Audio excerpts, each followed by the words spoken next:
கர்நாடகாவில் வசிக்கும் 3 தமிழர்கள் வனத்துறையினரால் சுட்டுக் கொல்லப்பட்ட சம்பவத்தால் பொதுமக்கள் போராட்டம் நடத்திய நிலையில் பாதிக்கப்பட்ட குடும்பங்களுக்கு மாநில அரசு இழப்பீட்டுத் தொகையை அறிவித்துள்ளதுடன் ஊழியர்கள் மீது நடவடிக்கை எடுப்பதாகவும் உறுதியளித்துள்ளது. இச்சம்பவத்திற்கு முதலமைச்சர் விஜய் உள்ளிட்டோர் கண்டனம் தெரிவித்துள்ளனர்.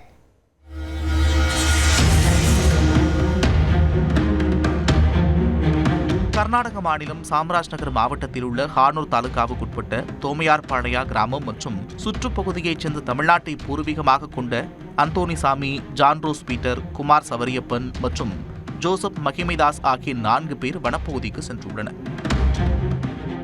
அந்தோனிசாமியின் காணாமல் போன மாடுகளை தேடி காவிரி வன உயிரின சரணாலய பகுதிக்கு சென்றதாக குடும்பத்தினர் தரப்பில் கூறப்படுகிறது. ஆனால் மான் வேட்டையாடியதாலும் தங்களை தாக்க முற்பட்டதாலும் சுட்டுக் கொன்றதாக அதிகாரிகள் கூறியதாக கர்நாடக வனத்துறை அமைச்சர் தெரிவித்துள்ளார். தங்கள் கிராமத்திலிருந்து 4 கிலோமீட்டர் தொலைவில் உள்ள பாறையில் தங்கியிருந்ததாகவும் அப்போது பலத்த சத்தம் கேட்டதாகவும் மறுநாள் தான் மாட்டை தேடி சென்றவர்கள் சுட்டுக் கொல்லப்பட்டது தெரியவந்ததாகவும் கூறிய உறவினர்கள் வனத்துறை அலுவலகத்தில் போராட்டத்தில் ஈடுபட்டனர்.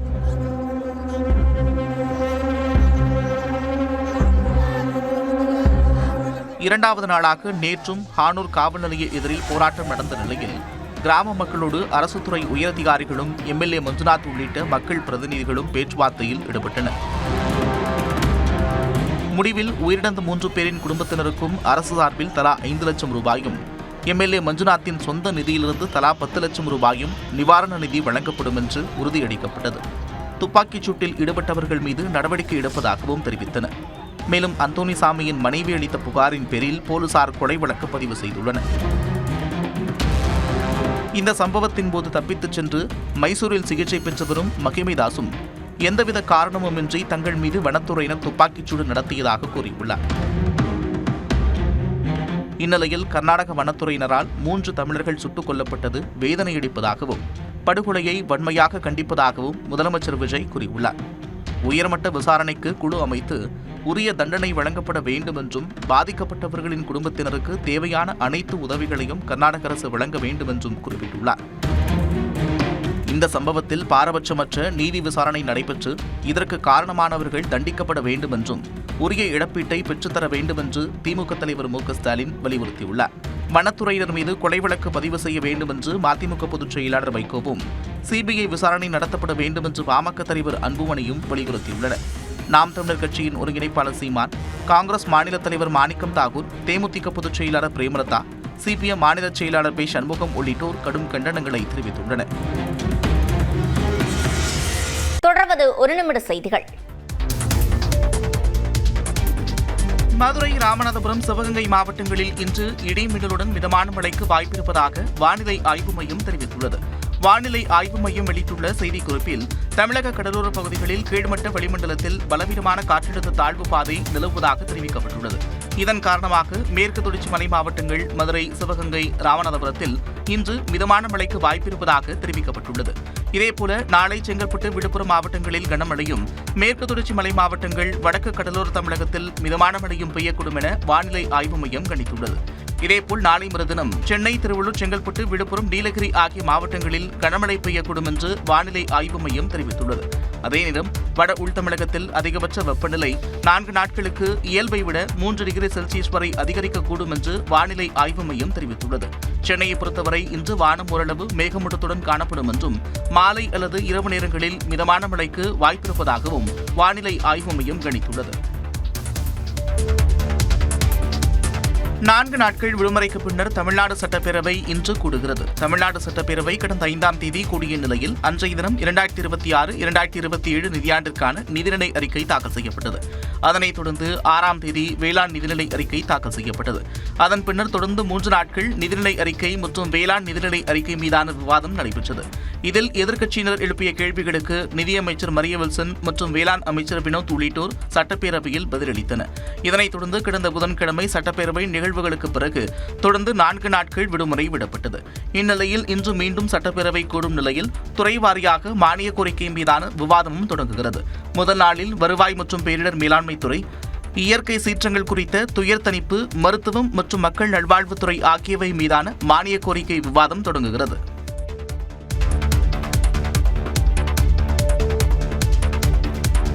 தாவேக அமைச்சர்கள் வெகு விரைவில் சிக்குவார்கள் என்று எதிர்க்கட்சித் தலைவர் உதயநிதி ஸ்டாலின் தெரிவித்துள்ளார். திமுக வடக்கு மண்டல வழக்கறிஞர் அணியின் ஆலோசனைக் கூட்டம் சென்னை அண்ணா அறிவாலயத்தில் நடைபெற்றது. இந்த கூட்டத்தில் பேசிய அக்கட்சியின் இளைஞரணி செயலாளரும் சட்டப்பேரவை எதிர்க்கட்சித் தலைவருமான உதயநிதி ஸ்டாலின், நின்றால் கைது, சமூக வலைதளத்தில் பதிவிட்டால் கைது என்ற நடவடிக்கையில் தாவேக அரசு ஈடுபடுவதாக சாடினார். நின்னா கைது, நடந்தா கைது, பேசுனா கைது, சோசியல் மீடியால ஒரு போஸ்ட் போட்டா கைது அப்படின்னு ஒரு மோசமான பாசிச அரசாக இன்றைக்கு இந்த அரசாங்கம் செயல்பட்டு வருகிறது. அந்த அளவுக்கு இந்த அரசுக்கு இன்செக்யூரிட்டி ரொம்ப அதிகம். ஆட்சிக்கு வந்த 3 மாதங்களிலேயே தாவேக அமைச்சர்கள் கல்லா கட்ட தொடங்கிவிட்டதாகவும் குற்றம் சாட்டினார். 3 மாசம் தான் ஆயிருக்கு. இனி போக போக ஒவ்வொரு அமைச்சரும் நிச்சயமா பெருசா மாட்ட போறாங்க. மாற்றம், தூய்மைன்னு இன்னைக்கு இதையே உருட்டிட்டு வந்தாங்க. ஆனா இன்னைக்கு கல்லா கட்ட ஆரம்பிச்சிட்டாங்க. வெகு விரைவில் மாட்ட போறது உறுதி. அதற்கு நீங்க தயாராக இருக்கணும். இதையெல்லாம் ஆதாரத்தோட நாம வெளியில கொண்டு வரணும். ஜென்சி தலைமுறையினரை பார்த்து தாவேக அரசு பயப்படுவதாகவும் உதயநிதி ஸ்டாலின் விமர்சித்தார். அமித்ஷா என் காதில் ஒரு விஷயத்தை சொன்னார். இத்தனை காலமாக சொல்லுது அந்த மேடையில சொல்றேன். அமித்ஷா அவர்கள் என்னைய டெல்லிக்கு வர சொன்னாரு, டெல்லியில பொறுப்பெடுக்க சொன்னார். 3 ஆண்டுகளுக்கு மேல டெல்லியில் வந்து இருக்க வேண்டும் என்று சொன்ன பொழுது நமக்கு அது ஒத்து வராதுங்க ஐயா, நான் தமிழ்நாட்டில் இருந்துக்கிறேன், நமக்கு அது வேண்டாங்க ஐயா. பாஜகவிலிருந்து விலகும் போது மத்திய உள்துறை அமைச்சர் அமித்ஷாவிடம் பேசியது குறித்து அண்ணாமலை தெரிவித்த கருத்துக்கள் தான் இவை. சென்னை எழும்பூரில் வீத லீடர் அமைப்பின் தலைவர் அண்ணாமலை தலைமையில் சுற்றுச்சூழல் விழிப்புணர்வு பேரணி நடைபெற்றது. பேரணியில் பேசிய அவர் ஊழலுக்கு எதிராக முதலமைச்சர் விஜய் செயல்படுவதாக பாராட்டினார். இது முதலமைச்சர் விஜய் அவர்கள் கவனத்திற்கு இப்பவே கொண்டு வர்றாங்க ஐயா. 1 வருஷம் கழிச்சு நாங்க பிரச்சனை பண்றதுக்கு முன்னாடி நீங்க எப்படி இருக்கிறீங்க அதை உங்களுடைய அமைச்சர் பெருமக்களுக்கும் அதை அறிவுறுத்துங்க. மேகதாது விவகாரத்தில் 2 மாநில முதலமைச்சர்களையும் பிரதமர் மோடி அழைத்து பேச வேண்டும் என அண்ணாமலை கோரிக்கை விடுத்தார்.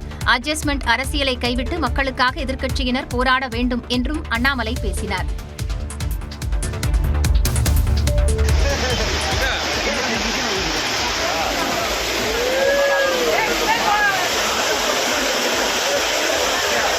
தென்காசி மாவட்டம் குற்றால அருவிகளில் ஆர்ப்பரித்து கொட்டும் தண்ணீரில் சுற்றுலா பயணிகள் குளித்து மகிழ்ந்த காட்சிதான் இது. வார விடுமுறையை கொண்டாட குவிந்த சுற்றுலா பயணிகள் குற்றால மெயினருவி, ஐந்தருவி, சிற்றருவி, புலியருவி உள்ளிட்ட அனைத்து அருவிகளிலும் குளித்து மகிழ்ந்தனர். சண்டேன்றதால நல்ல கூட்டமாக இருக்குது. இங்கே நல்லா என்ஜாய் பண்ணுறோம். தாராளமாக எல்லா அருவியும் இங்கே இருக்க, சுற்றி இருக்க அருவியெல்லாம் பார்த்தோம். 5 அருவியிலேருந்து எல்லாமே பயங்கரமாக தண்ணி ஊற்றுது. எல்லாத்துலேயுமே நல்லா இருக்குது. ஏகப்பட்ட கூட்டங்கள் அதிகமாக இருக்குது. ஜாலியாக என்ஜாய் பண்ணிக்கிட்டு இருக்கோம். நல்லா இருக்கு. எல்லாரும் வாங்க. இதனிடையே கர்நாடகா அணைகளிலிருந்து காவிரி ஆற்றில் தமிழ்நாட்டுக்கு தண்ணீர் திறக்கப்பட்டுள்ளதால் பிலிகுண்டுலுவுக்கு நீர்வரத்து அதிகரித்து ஒகேனக்கல் அருவிகளில் தண்ணீர் ஆர்ப்பரித்து கொட்டி வருகிறது.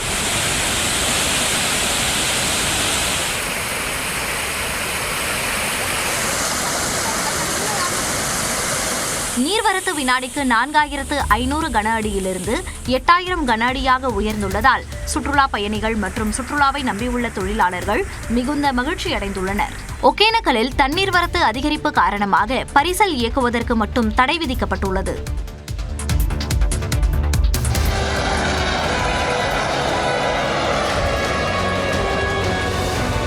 இந்தியாவில் உருவாக்கப்பட்டுள்ள தற்கொலை தாக்குதல் ட்ரோன் தான் இது. உத்தரப்பிரதேசத்தைச் சேர்ந்த கவா UAV எனும் தனியார் ஸ்டார்ட் அப் நிறுவனம் குறுகிய காலத்தில் திட்டமிட்டு இதனை வடிவமைத்து செயல்படுத்தி காட்டியுள்ளது. இந்தியாவில் இதுவரை இல்லாத வகையில் முழுக்க உள்நாட்டிலேயே உருவாக்கப்பட்ட ஜெட் தொழில்நுட்பத்தில் இந்த தற்கொலை ட்ரோன்கள் வடிவமைக்கப்பட்டுள்ளன. இதை கப்பலில் இருந்தோ வாகனத்தில் இருந்தோ ஏவலாம். இதன் சோதனை அண்மையில் வெற்றிகரமாக நிறைவு செய்யப்பட்டுள்ளது.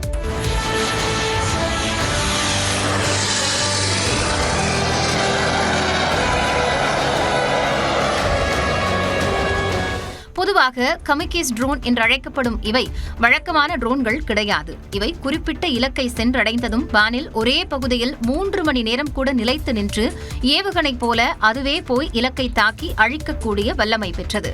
இந்தியாவில் தயாராகியுள்ள இந்த தற்கொலை ட்ரோனுக்கு திவ்யாஸ்திரா MK3 என பெயரிடப்பட்டுள்ளது. இது தொடர்பாக கருத்து தெரிவித்துள்ள தயாரிப்பு நிறுவனம், இந்தியாவின் தற்சார்பு கொள்கை மற்றும் மிக குறுகிய காலத்தில் திட்டமிட்டு அதை செயல்படுத்தும் ஆற்றல் ஆகியவற்றை திவ்யாஸ்திரா MK3 உலகிற்கு பறைசாற்றும் என பெருமிதம் தெரிவித்துள்ளது.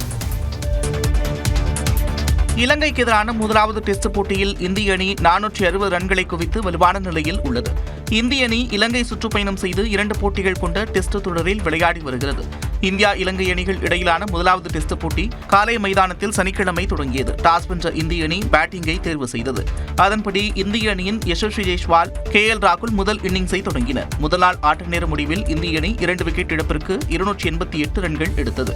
தொடர்ந்து நேற்று நடந்த இரண்டாவது நாள் ஆட்டத்தில் சீரான இடைவெளியில் விக்கெட்டுகள் சரிந்தாலும் இந்திய வீரர் தேவத் படிக்கல் மட்டும் நங்குரம் போல் நிலைத்து நின்று விளையாடி 167 ரன்களை குவித்தார்.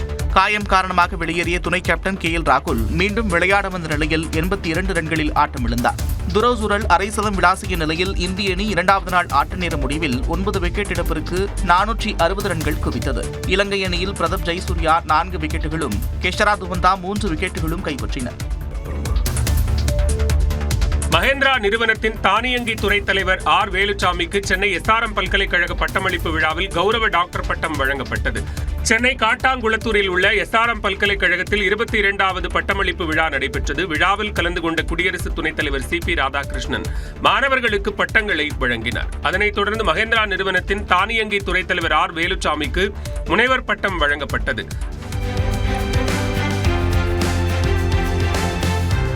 தொடர்ந்து நியூஸ் 8 தொலைக்காட்சிக்கு பேட்டியளித்த ஆர் வேலுசாமி மின்சார வாகன பிரிவில் உலக தரத்திலான கார் உற்பத்தியை இந்தியா எட்டுவது குறித்து பேசினார். ஒரு 30 வருஷத்துக்கு முன்னாடி ஒரு கேள்வி கேட்டிருந்தேன். ஏன் நம்ம உலகத்தில் இருக்கிற கார்லாம் வச்சு பெஞ்ச் மார்க் பண்ணிட்டு இருக்கணும், ஆனால் இப்போ நம்மளே பெஞ்ச் மார்க் பண்ணுற மாதிரி ஒரு என்ஜினையும் ஒரு வெஹிக்கிளையும் உருவாக்கணும் அப்படின்னு தோணுச்சு. அது ஏன் அப்படின்னு கேள்வி கேட்டு வந்தது தான் எமார்க் என்ஜின் சீரீஸு, XUV700, தார், ராக்ஸ், ஸ்கார்பியன் அந்த வண்டிலாம். இந்தியாவில் தயாராகும் கார்கள் உலக சந்தையை முன்னெடுத்துச் செல்லும் நிலை உருவாகி இருப்பதாக தெரிவித்தார். கடந்த ஜூன் மாதம் நடைபெற்ற UGC நெட் தேர்வு வினாத்தாளில் பல குளறுபடிகள் கண்டறியப்பட்ட நிலையில் 3 பாடங்களுக்கு தேசிய தேர்வு முகமை மறுதேர்வு அறிவித்துள்ளது. பல்கலைக்கழக உதவி பேராசிரியர் பதவிகளுக்கும் ஆராய்ச்சி உதவித்தொகை கோரும் விண்ணப்பதாரர்களின் தகுதியை அறியவும் UGC நெட் எனப்படும் பல்கலைக்கழக மானியக் குழுவின் தேசிய தகுதித் தேர்வு நடத்தப்படுகிறது. அந்த வகையில் நடப்பாண்டிற்கான UGC நெட் தேர்வுகளை கடந்த ஜூன் 22ஆம் தேதி முதல் ஜூன் 30ஆம் தேதி வரை தேசிய தேர்வு முகமை நடத்தியது. மொத்தம் 87 பாடங்களுக்கு நடத்தப்பட்ட இந்த தேர்வில் ஆங்கிலம், வணிகவியல் மற்றும் சமூகவியல் ஆகிய 3 பாடங்களின் வினாத்தாள்களில் பல்வேறு குளறுபடிகள் இருந்ததாக தேர்வர்கள் புகார் எழுப்பினர். இதனையடுத்து புகார் தொடர்பாக விசாரிக்க தேசிய தேர்வு முகமை தரப்பில் நிபுணர்கள் குழு அமைக்கப்பட்டு சம்பந்தப்பட்ட வினாத்தாள்கள் ஆய்வு செய்யப்பட்டது. அதன்படி வினாத்தாள்களில் ஏராளமான வரலாற்று தவறுகள், எழுத்துப்பிழைகள், மொழிபெயர்ப்பு மற்றும் இலக்கண பிழைகள் இருந்தது தெரியவந்தது. குறிப்பாக பல புகழ்பெற்ற அறிஞர்களின் பெயர்கள் தவறாக குறிப்பிடப்பட்டிருந்ததும், சில கேள்விகள் திரும்ப திரும்ப கேட்கப்பட்டதும், பழைய தேர்வுகளில் கேட்கப்பட்ட பல கேள்விகள் பெருமளவில் அப்படியே இடம்பெற்றிருந்ததும் வெளிச்சத்திற்கு வந்தது. உதாரணமாக ஆங்கில வினாத்தாள்களில் மட்டும் கடந்த 2024 தேர்வில் கேட்கப்பட்ட 14 கேள்விகள் அப்படியே இடம்பெற்றுள்ளன. முன்னதாக சமூகவியல் தேர்வு தொடர்பான மாதிரி வினாத்தாள் அடங்கிய PDF ஒன்று சமூக வலைதளத்தில் கசிந்ததாகவும் அதிலிருந்து சுமார் 90 கேள்விகள் தேர்வில் கேட்கப்பட்டதாகவும் தேர்வர்கள் புகார் தெரிவித்தனர். இந்நிலையில் குளறுபடிக்கு உள்ளான ஆங்கிலம், வணிகவியல் மற்றும் சமூகவியல் ஆகிய 3 பாடங்களுக்கு மறுதேர்வு நடத்தப்படும் என்று தேசிய தேர்வு முகமை அறிவித்துள்ளது. அடுத்த மாதம் 9ஆம் தேதி காலை 9 மணி முதல் மதியம் 12 மணி வரை ஆங்கிலமும், அதே நாள் மதியம் 3 மணி முதல் 6 மணி வரை வணிகவியல் தேர்வும் நடைபெறுகிறது. அதற்கடுத்த நாள் காலை 9 மணி முதல் மதியம் 12 மணி வரை சமூகவியல் தேர்வு நடைபெற இருக்கிறது. தேர்வு மையம், ஹால் டிக்கெட் குறித்த விவரங்கள் விரைவில் வெளியாகும் என்று தெரிவித்துள்ள தேசிய தேர்வு முகமை இந்த தேர்வுகளுக்கு கூடுதல் கட்டணம் எதுவும் செலுத்த வேண்டியது இல்லை என்று விளக்கம் அளித்துள்ளது. அதேவேளையில் மற்ற 84 பாடங்களுக்கான தேர்வு முடிவுகள் திட்டமிட்டபடி வெளியாகும் என்று தேசிய தேர்வு முகமை தெரிவித்துள்ளது. வினாத்தாள் கசிவு காரணமாக கடந்த மே 3ஆம் தேதி நடைபெற்ற இளநிலை நீட் தேர்வு ரத்து செய்யப்பட்டு மறுதேர்வு நடத்தப்பட்டது. வினாத்தாள் கசிவை கண்டித்து தேர்வு முறை சீர்திருத்தம் கோரியும் மாணவர்கள் மற்றும் இளைஞர்கள் நடத்திய போராட்டம் நாடு முழுவதும் பெரும் அதிர்வடிகளை ஏற்படுத்தியது. இந்நிலையில் தேசிய தேர்வு முகமை நடத்திய UGC நெட் தேர்வும் வினாத்தாள் குளறுபடி காரணமாக ரத்து செய்யப்பட்டிருப்பது தேர்வர்கள் மத்தியில் அதிருப்தியை ஏற்படுத்தியுள்ளது. தொடர்வது காலை விரைவு செய்திகள். விநாயகர் சதுர்த்தியை முன்னிட்டு ஈரோட்டில் விநாயகர் சிலைகள் தயாரிக்கும் பணிகள் தீவிரமாக நடைபெற்று வருகின்றன.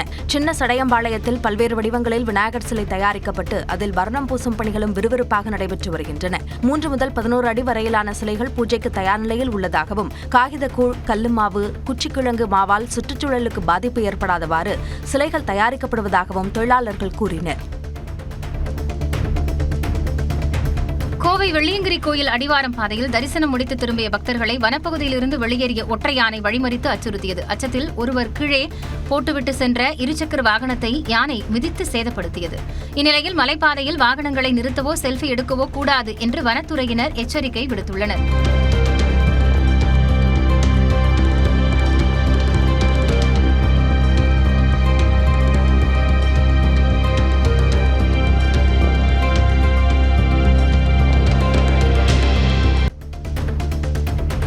ராமேஸ்வரம் ராமநாத சுவாமி கோயிலில் ஆடி திருக்கல்யாண வைபவம் வெகு சிறப்பாக நடைபெற்றது. ராமநாத சுவாமி கோயிலில் கடந்த 5ஆம் தேதி கொடியேற்றத்துடன் ஆடி திருவிழா தொடங்கியது.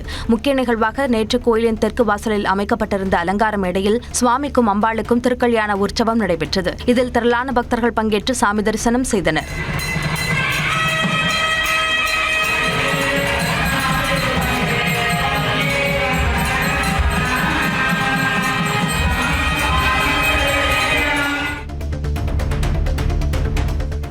நடைபெற்ற தென்னிந்திய அளவிலான ஆணழகன் போட்டியில் 200க்கும் மேற்பட்டோர் கலந்து கொண்டனர். இளைஞர்கள் போதைப் பழக்கங்களில் இருந்து விலகி உடற்பயிற்சி மற்றும் உடல் ஆரோக்கியத்தில் கவனம் செலுத்த வேண்டும் என்பதை வலியுறுத்தும் வகையில் தனியார் கல்லூரியில் நடைபெற்ற ஆணழகன் போட்டியில் கர்நாடகா, கேரளா, ஆந்திரா உள்ளிட்ட தென் மாநிலங்களைச் சேர்ந்த 200க்கும் மேற்பட்டோர் கலந்து கொண்டனர். 15 பிரிவுகளில் நடைபெற்ற இந்த போட்டியில் கலந்து கொண்ட இளைஞர்கள் தங்களது உடல் கட்டமைப்பு மற்றும் தோற்றத்தை வெளிப்படுத்தினர்.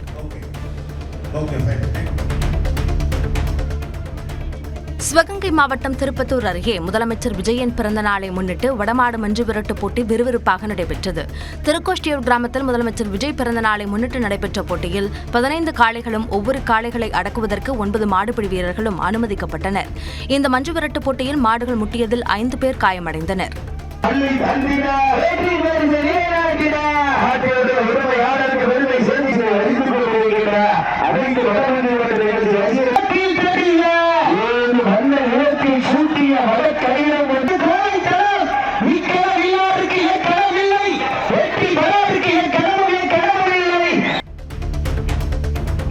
தேனி மாவட்டம் மேகமலை கிராம மக்களை வெளியேற்றும் நடவடிக்கை கண்டித்து நாம் தமிழர் கட்சியினர் ஆர்ப்பாட்டத்தில் ஈடுபட்டனர்.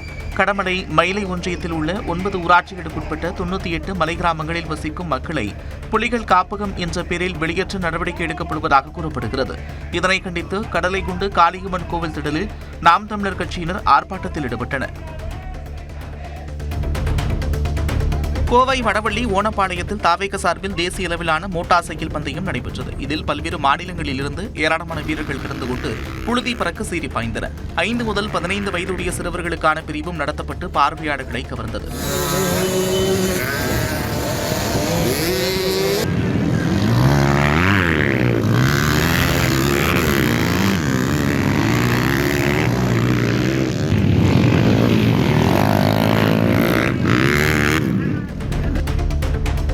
காஞ்சிபுரம் அஷ்டபுஜ பெருமாள் கோயிலில் கஜேந்திர மோட்சம் விமர்சையாக நடைபெற்றது. ஆடி அஸ்தம் தினத்தையொட்டி அஷ்டபூஜ பெருமாள் கோயிலில் கஜேந்திர மோட்சம் மற்றும் அஷ்டபுஜ பெருமாள் கருட சேவை உற்சவம் நடைபெற்றது. இதனைத் தொடர்ந்து கஜேந்திர வரதர் குளத்தில் எழுந்தருளி முதலையின் தலையை வெட்டி யானைக்கு மோட்சம் அளிப்பதை போன்ற நிகழ்வு விமர்சையாக நடைபெற்றது.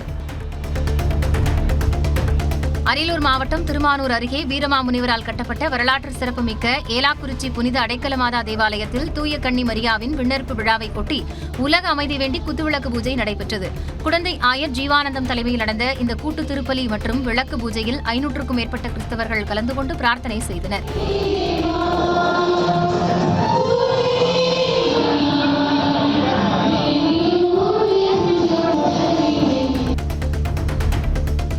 நாமக்கல் மாவட்டம் ராசிபுரம் அருகே வெண்ணந்தூர் நீதிகாத்த மகா மாரியம்மன் கோயில் ஆடித்திருவிழாவில் இருதரப்பினரிடையே மோதல் சூழல் நிலவியதால் பரபரப்பு ஏற்பட்டது. கம்பம் எடுத்து வரப்பட்ட போது ஒரு குறிப்பிட்ட சாலை வழியே செல்ல எதிர்ப்பு தெரிவித்து இரு தரப்பினரிடையே வாக்குவாதம் முற்றியது.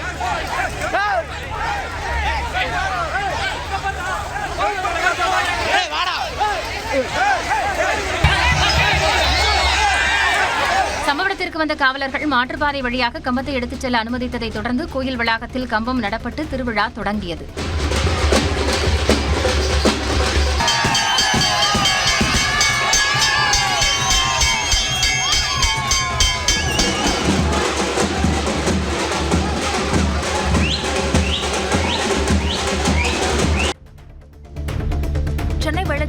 ஃபீனிக்ஸ் மாலில் அரசு சார்பில் நடைபெற்ற உணவுப் பொருட்கள் கண்காட்சியில் கூட்டம் அலைமோதியது. வோக்கல் ஃபார் லோக்கல் என்ற தலைப்பில் 2 நாட்கள் நடைபெற்ற இந்த கண்காட்சியில் 50க்கும் மேற்பட்ட தொழில் முனைவோர் ஸ்டால்கள் அமைத்து பனங்கிழங்கு மில்க் ஷேக், எண்ணெய் வகைகள், கருவாடு, ஊறுகாய், பழங்களின் பவுடர்கள் என விதவிதமான உணவுப் பொருட்கள் சந்தைப்படுத்தினர். இவற்றை ஏராளமான பொதுமக்கள் பார்வையிட்டு வாங்கிச் சென்றனர். புது முயற்சியா இவங்களுக்கு மார்க்கெட்டிங் ஆப்பர்ச்சுனிட்டி கிரியேட் பண்ணி கொடுத்திருக்கிறத மக்கள் ரொம்பவே வரவேற்றிருக்காங்க. மலைவாச சுற்றுலா தலமான கொடைக்கானலில் பாலித்தீன் கவர்களை தவிர்த்து சுற்றுச்சூழல் காக்க தானியங்கி பால் வழங்கும் இயந்திரத்தை ஆவின் நிறுவனம் நிறுவியுள்ளது. உதகை, திண்டுக்கல் போன்ற மலைவாழ் பகுதிகளில் பாலித்தீன் உள்ளிட்ட பிளாஸ்டிக் பொருட்களின் பயன்பாட்டை தவிர்க்க சென்னை உயர்நீதிமன்றம் உத்தரவிட்டுள்ளது. அதன்படி பிளாஸ்டிக், குடிநீர் பாட்டில் உள்ளிட்டவற்றின் பயன்பாடு தவிர்க்கப்பட்டுள்ளது. அதே நேரத்தில் பால் விநியோகிக்கப்படும் பாலித்தீன் கவர்களை தவிர்க்கும் வழிமுறைகளை கண்டறியவும் சென்னை உயர்நீதிமன்றம் உத்தரவிட்டது. அதனை ஏற்று சென்னையில் 40 ஆண்டுகளுக்கு முன்பே அறிமுகமான தானியங்கி பால் வழங்கும் இயந்திரத்தை முதற்கட்டமாக சில மாறுதல்களோடு திண்டுக்கல் மாவட்டம் கொடைக்கானலில் அறிமுகம் செய்யப்பட்டுள்ளது. இந்த திட்டத்தை திண்டுக்கல் ஆட்சியர் துர்காமூர்த்தி தொடங்கி வைத்தார்.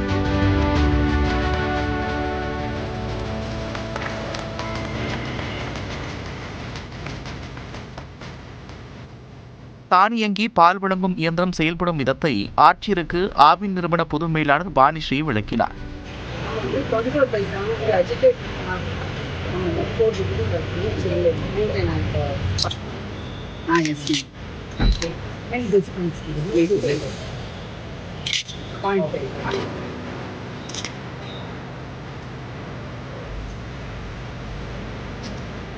இந்த தானியங்கி இயந்திரத்தில் முதற்கட்டமாக ரூபாய் நோட்டுகளை செலுத்தியும் QR கோடு மூலமாகவும் ஆவின் சந்தாதாரர்கள் முகவர்களுக்கு தரப்படும் ATM அட்டை போன்ற ஆவின் கார்டுகளை பயன்படுத்தியும் பாலை பாத்திரத்தில் பெறும் வகையில் ஏற்பாடு செய்யப்பட்டுள்ளது.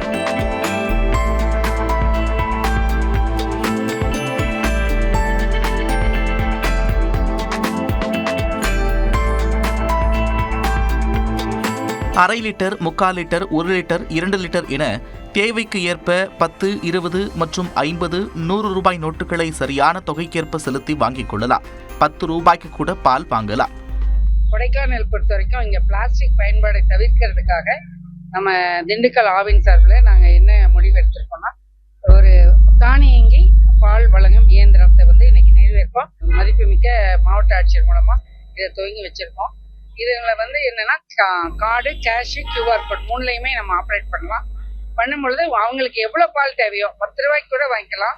மேலும் சந்தை விலையை விட லிட்டருக்கு 1 ரூபாய் குறைவாக விற்பதாகவும் 24 மணி நேரமும் பால் விற்பனைக்கு கிடைக்கும் என்றும் அதிகாரிகள் தெரிவித்துள்ளனர். ஃபுல் கிரீம் மில்க் பால் 1 லிட்டர் 61 ரூபாய்க்கு வித்துட்டு இருக்கோம். இந்த மிஷின்ல வழங்கும் பொழுது 60 ரூபாய்க்கு விற்கிறோம். இதுல 10 ரூபாய், 20 ரூபாய் அந்த மாதிரி கூட நம்ம சில்லறை மூலமாகவும் மக்களுக்கு எளிதாக வாங்கும் வகையில நம்ம இந்த வசதியை பண்ணி வச்சிருக்கோம். இதன் மூலமா 24 மணி நேரமும் பொதுமக்கள் பயனடைமாறு கேட்டுக்கொள்கிறோம். கொடைக்கானல் மலைப்பகுதியில் 3500 லிட்டர் ஆவின் பால் விற்பனை செய்யப்படும் நிலையில் முதற்கட்டமாக 200 லிட்டர் தானியங்கி இயந்திரம் மூலம் விற்பனை செய்யப்படுவதாகவும் விரைவில் இயந்திரங்களின் எண்ணிக்கை அதிகரிக்கப்படும் என்றும் அதிகாரிகள் தெரிவித்துள்ளனர். தொடர்வது காலை விரைவு செய்திகள். கோவை மாவட்டம் அன்னூர் அருகே லக்கியபாளையத்தில் கிராம மக்கள் மழை வேண்டி கழுதைகளுக்கு திருமணம் செய்து வைத்துள்ளனர். கடந்த 6 மாதங்களாக மழை பெய்யாததால் வறட்சி ஏற்பட்டதோடு தண்ணீர் தட்டுப்பாடு நிலவுகிறது. இதனையடுத்து சுப்பிரமணியர் கோவிலில் கழுதைகளுக்கு மணமகன், மணமகள் போல அலங்கரித்து மேளதாளங்கள் முழங்க தாலி அணிவித்து திருமணம் செய்து வைக்கப்பட்டது.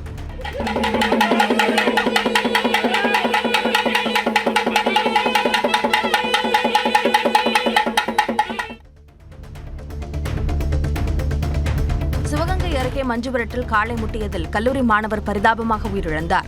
கோமாளிப்பட்டி கோயில் திருவிழாவை முன்னிட்டு மஞ்சுவிரட்டு நடைபெற்றது. இதில் 100க்கும் மேற்பட்ட காளைகள் களத்தில் அவைத்து விடப்பட்டன.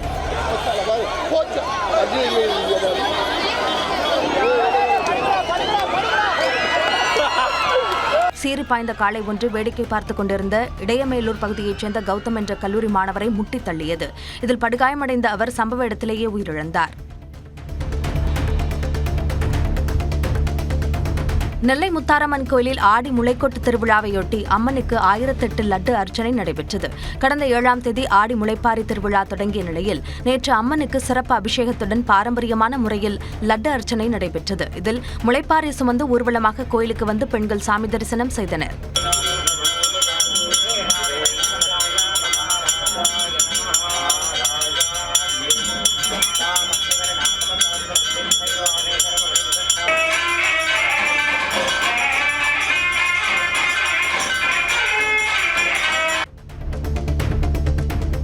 திருவண்ணாமலை அருகே பூசம்பாடி கூட்ரோடு பகுதியில் குடும்ப தகராறு காரணமாக மாமனாரை மருமகன் பட்டப்பகலில் பொதுமக்கள் மத்தியில் ஓட விரட்டி வெட்டிய சம்பவம் அதிர்ச்சியை ஏற்படுத்தியுள்ளது.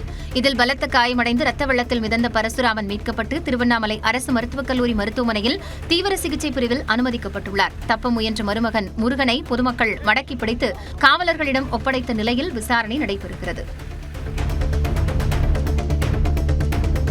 மேகதாதுவில் அணை கட்ட முயலும் கர்நாடக அரசை கண்டித்து வரும் 20ஆம் தேதி தமிழக எல்லையான பர்கூரில் ஆடு மாடுகளுடன் ஆர்ப்பாட்டம் நடைபெறும் என கொங்குநாடு மக்கள் தேசிய கட்சியின் பொதுச் செயலாளர் ஈஸ்வரன் அறிவித்துள்ளார். கர்நாடக எல்லையான பர்கூர் பகுதியிலே மேகதாட்டு அணையை கட்டக்கூடாது என்பதற்கான ஒரு ஆர்ப்பாட்டத்தை ஆடு மாடுகளை எல்லாம் வைத்து நடத்த இருக்கின்றோம். ஞாயிறு விடுமுறையை ஒட்டி புதுச்சேரி மாநிலம் காரைக்கால் கடற்கரையில் நாகப்பட்டினம், மயிலாடுதுறை உள்ளிட்ட சுற்றுவட்டார பகுதிகளைச் சேர்ந்த ஆயிரக்கணக்கான சுற்றுலா பயணிகள் குவிந்தனர். பொதுமக்கள் மற்றும் குழந்தைகள் கடல் அலையில் குளித்தும் பூங்காக்களில் விளையாடியும் மகிழ்ந்தனர். அசம்பாவிதங்களை தடுக்க காவல்துறையினர் 50க்கும் மேற்பட்டோர் தீவிர பாதுகாப்பு பணியில் ஈடுபட்டனர்.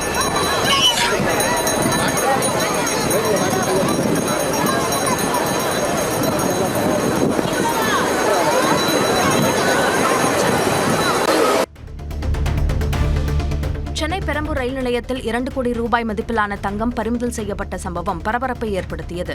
பெரம்பூர் ரயில் நிலையத்தில் பயணி ஒருவரை விசாரணைக்காக போலீசார் அணுகியபோது அவர் அங்கிருந்து தப்பியோட முயன்றார். இதனையடுத்து ரயில்வே காவலர்கள் அவரை மடக்கி பிடித்து சோதனை செய்தபோது அவர் 2 கோடி ரூபாய் மதிப்பிலான தங்கக்கட்டிகள் வைத்திருந்தது தெரியவந்தது. இதையடுத்து தங்கக்கட்டிகளை வருமான வரித்துறை அலுவலகத்தில் ஒப்படைத்த ரயில்வே காவலர்கள் பிடிபட்ட நபரிடம் விசாரணை நடத்தி வருகின்றனர். ஈரோட்டில் ஓணம் பண்டிகையை முன்னிட்டு பெண்கள் அத்தப்பூ கோலமிட்டு நடனமாடினர். ஓணம் பண்டிகை வரும் 26ஆம் தேதி கொண்டாடப்படுகிறது. இதனையொட்டி ஈரோட்டில் உள்ள கேரள சமாஜம் அலுவலகத்தில் அத்தம் பூங்காலம் நிகழ்ச்சி நடைபெற்றது. இதில் கேரள பெண்கள் பங்கேற்று பல வகையான மலர்கள் கொண்டு அத்தப்பூ கோலமிட்டனர். தொடர்ந்து திருவாதிரை நடனமாடி ஓணம் பண்டிகையை உற்சாகமாக வரவேற்றனர்.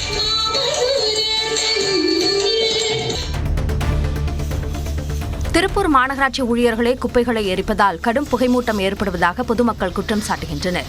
திருப்பூர் மாநகரில் திடக்கழிவு மேலாண்மை திட்டம் முறையாக செயல்படுத்தப்படாத நிலையில் குப்பை கழிவுகள் ஆங்காங்கே குவித்து வைக்கப்பட்டுள்ளன.